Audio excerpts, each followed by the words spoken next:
BNP প্রাথমিক যে nomination দিয়েছে 237টি আসনে, এবং তারপর দেশ জুড়ে নানা রকম প্রতিক্রিয়া।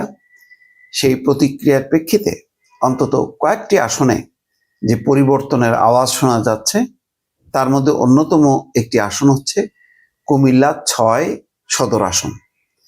এই আসনের অন্যতম দাবিদার হচ্ছেন হাজী আমিনুর রশিদ ইয়াসিন, সংক্ষেপে বলা হয় হাজী ইয়াসিন।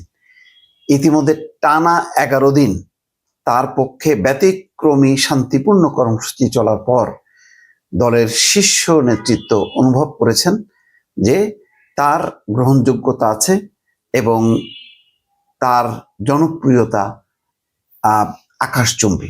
এই অবস্থায় দলের পক্ষ থেকে, দলের শীর্ষ নেতৃত্বের পক্ষ থেকে তারেক রহমান নিজে গত 13ই নভেম্বর হাজী ইয়াসিনের সঙ্গে কথা বলেছেন। কথা বলার পর হাজী ইয়াসিন 11 দিন ধরে চলা শান্তিপূর্ণ বিশাল শোডাউন যেসবগুলো হচ্ছিল তার পক্ষে, সেটি তিনি বন্ধ করার জন্য আহ্বান জানিয়েছেন।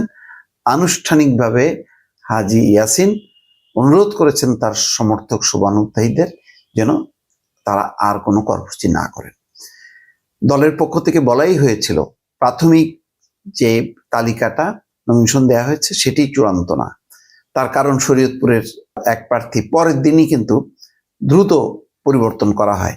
বাকি আরো অনেকগুলো আসনে পরে দেখা গেছে যে দলের প্রাথমিক সিদ্ধান্তে ভুল প্রমাণিত হয়েছে, অথবা সঠিক তথ্য না পাওয়ার কারণে তাদের সিদ্ধান্ত নিতে গড়িমসি হয়েছে, অথবা বলা যায় যে সঠিক সিদ্ধান্ত হয়নি।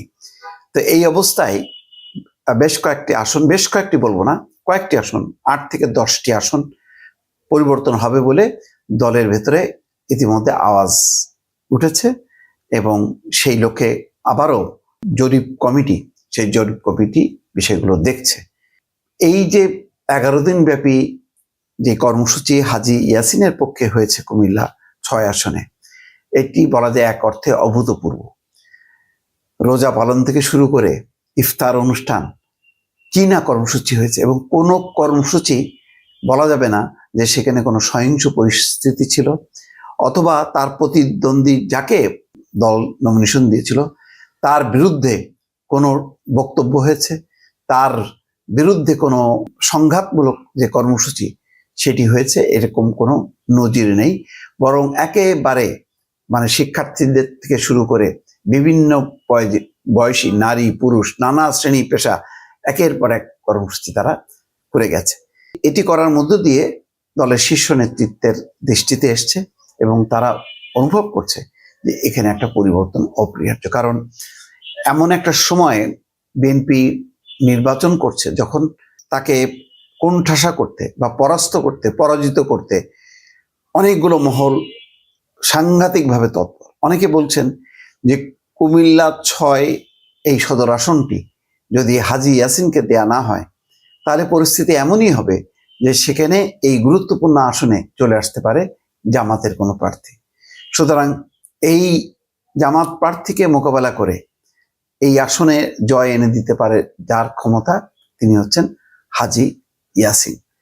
এই মানুষটি যে গুরুত্ব, তার যে রাজনৈতিক প্রজ্ঞা ইতিমধ্যে প্রমাণিত হয়েছে, যার কারণে কয়েক মাস আগে তাকে দলের চেয়ারপারসনের উপদেষ্টা পদে উন্নীত করা হয়, এবং তাকে কুমিল্লা সদরের পুরো আসনে, যেখানে একসময় বাহার গঙের দ্বারা নিয়ন্ত্রিত ছিল আওয়ামী লীগের, এবং বিএনপি নেতা কর্মীরা মামলা মোকদ্দমায় জর্জরিত ছিল, সেই জায়গাটা সাংগঠনিক অবস্থাটাকে আবার সুদৃঢ় করার ক্ষেত্রেও হাজী ইয়াসিনের ভূমিকা ছিল।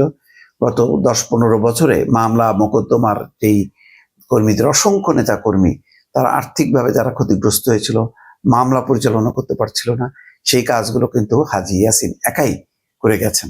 এবং তিনি ব্যবসায়ী হিসাবে যেমন তার সুনাম আছে, তেমনি অত্যন্ত দরদি মানুষ হিসাবে নেতা কর্মীদের কাছে খুবই জনপ্রিয়। বিষয়টি বিলম্ব হলেও দলের শীর্ষ নেতৃত্ব বুঝতে পেরেছেন, এবং এখানে একটি পরিবর্তন আনার একটি সম্ভাবনা দ্বার প্রান্তে বিষয়টি চলে এসছে।